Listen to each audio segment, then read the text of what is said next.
Well, hello everybody. This is Like It's 1985. In today's Something Old, Something New review, I'll be taking a look at Transformers Inferno. Now, if you're not familiar with the Something Old, Something New review, basically I take a 1980s toy and compare it to a more modern toy. So in this case, on the left is Generation 1 Inferno, and on the right is Transformer Universe Voyager-class Inferno. You can see they're both fire engine trucks, but they obviously have different size and different features. So take a look at Generation 1 Inferno first. Now this actually is the Hasbro reissued Generation 1 Inferno, just to let you know. And never had this as a kid. I actually had Grapple, which is, Grapple shared a similar body structure as Inferno, except for the fact that instead of a ladder, it had a crane that extended out. So as you can see, lots of chrome, which is good. And the ladder does articulate. In fact, it does articulate a full 180 degrees, as you can see. The ladder does extend out. And as for the cab, you can actually pull it forward, revealing the driver's seat there. That's for the Diaclone figures back in the day. So let's go ahead and transform Generation 1 Inferno. So first thing I'm going to do is I'm going to take these both arms here, separate them. They're just pegged into the side there like that. Get them to the side like this for now. Take the feet, fold them down like this. And you can see how this is a kind of an odd mechanism here, but that will come into play in a second here. Take the cab itself and rotate the whole thing forward like that. Let's get the arms situated here. And then you want to take this, fold it like that. There's a hook right there that hooks underneath the top of the roof there, or just underneath the roof. And that should slide into place like that. Bring down the ladder. And for the dramatic head reveal, pull this piece down. And you have Inferno's face there. But we're not done yet. You have to take these white pieces to complete the look. And they actually peg into holes back here where my finger is. Kind of loose, so they may fall out during the review, so you'll have to excuse that if you would. There he is, but he does need his hands. So he comes obviously with fists, and this is his weapon right here, his blaster, or his rifle. And we'll go ahead and put his other hand in. Now he does come with these 3 missiles. However, because this is a reissued Generation 1 Inferno, apparently it does not have the spring mechanism in order for the missiles to fire. So you can't have the missile in his arm like this.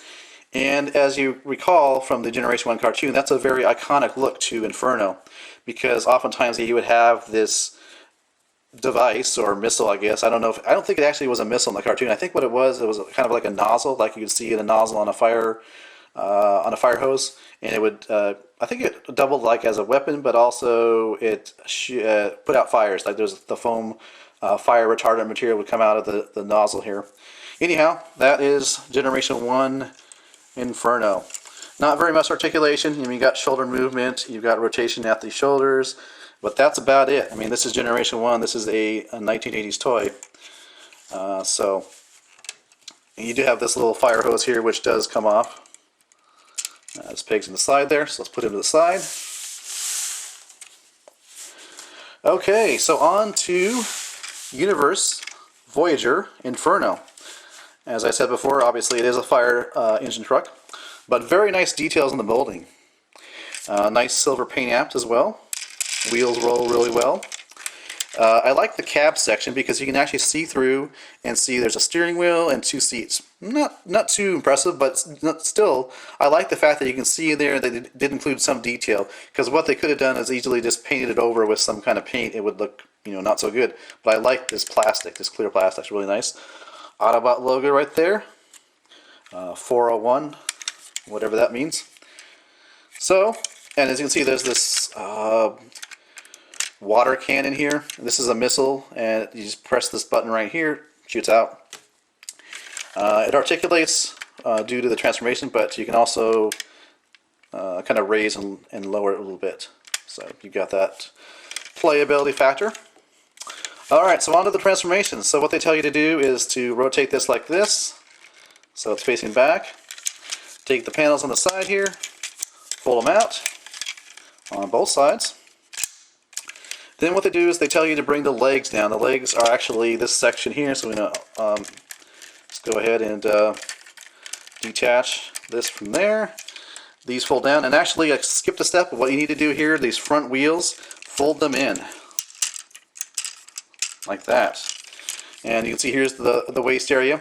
So we're going to pull the legs down. This is the really cool part. The wheels themselves actually go farther into what becomes the torso.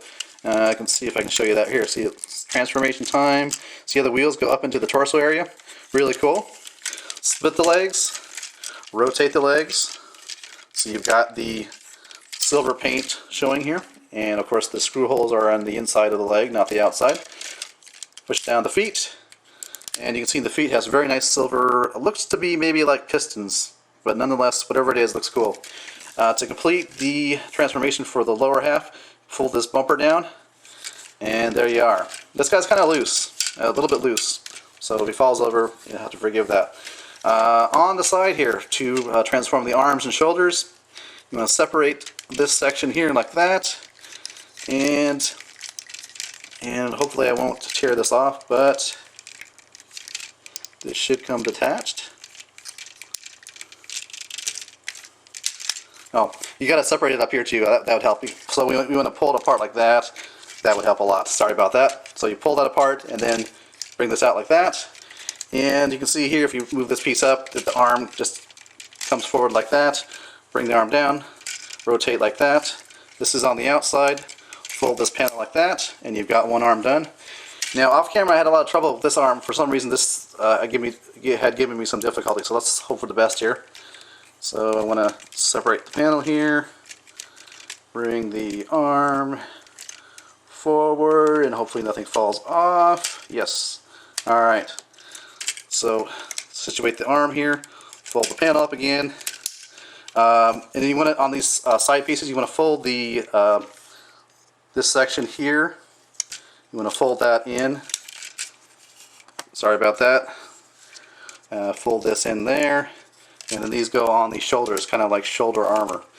Now for the dramatic head reveal, you want to take this light here and pull it forward. And rotate the head around. Come back here. This piece here would be like this in alt mode. Take it, just fold it up, and it completes the back very nicely. So there is Universe Voyager-class Inferno. Not too shabby, I have to say. Very nice. One of the things I really love about this robot mode is the way the gun is oriented. You can see how it's slung underneath his forearm like that. I really like that. A really cool look, especially for a big type of weapon like this. You know, it looks really cool underneath his arm like that. Of course, you can fire the missile. Fire a missile away. Fires out. Articulation wise, rotation at the neck, shoulders, these pieces here articulate, which I'll get back to in a second. Rotation at the upper arm, bend at the elbow, swivel at the wrist, of course. No waist articulation. Legs can go out, well, legs certainly can go forward. I think they can't really go out so much, but then bend at the knee, and kind of a wiggle at the toe. So I mentioned the fact that I like these, I'm going to call them shoulder armors on the side here. I really like that look. It gives it kind of an angelic look, I guess, with armor like that. And it reminds me of a couple Gundams. Let's take a look. Pop quiz! Can anyone see the similarities between the tier and ground type and the Transformers Inferno figure? Well, obviously it's the shoulder armor here and here. So I really like the fact that this Transformer has an element of Gundam to it. And you can see they actually articulate similarly. If you can move this piece like, oh, my hand's in the way there. You can move this piece like this, as well as go like this with the Transformer figure. So I really like the fact that you have this element of Gundam in the Transformer figure, because after all, those of you who know me, I am both a Transformers fan and a Gundam fan. Okay, so here we have on the left the 1 to 100 Gundam 00. Obviously, it's on a stand. It's towering over Inferno here. Towering Inferno. No pun intended there.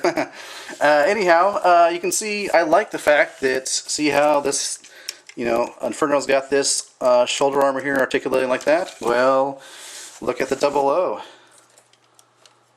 And just really how it forms an L shape with this, this plate here, this plate, and how this goes like this. Really nice. I just kind of noticed that as I was transforming Inferno.